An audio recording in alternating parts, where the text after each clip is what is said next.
Assalamualaikum warahmatullahi wabarakatuh.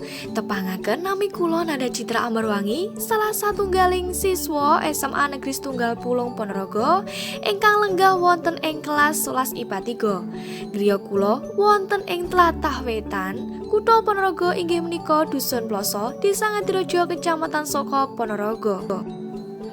Basa Jawi mujudaken salah satunggaling basa ibu kagem masyarakat Jawi ingkang kedah dilestarikaken lan dipunjagi. Basa Jawi menika boten saged uwal saking kebudayaan Jawi kados topak wayang kulit, ludruk, ketoprak, karawitan, pesindenan lan sak panunggalanipun.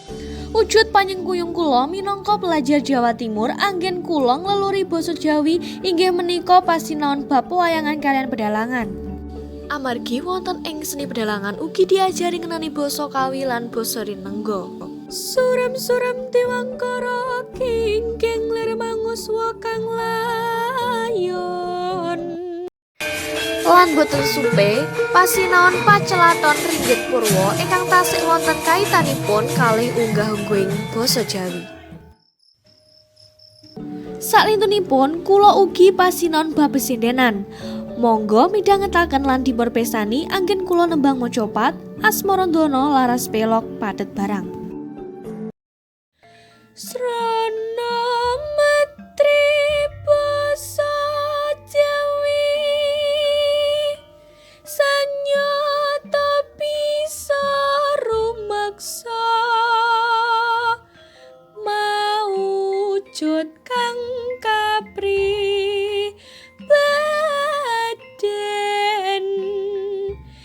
tindak tanduk solah bawa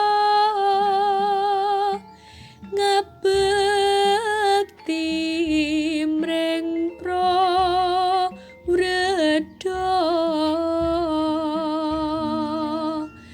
tansah ruhing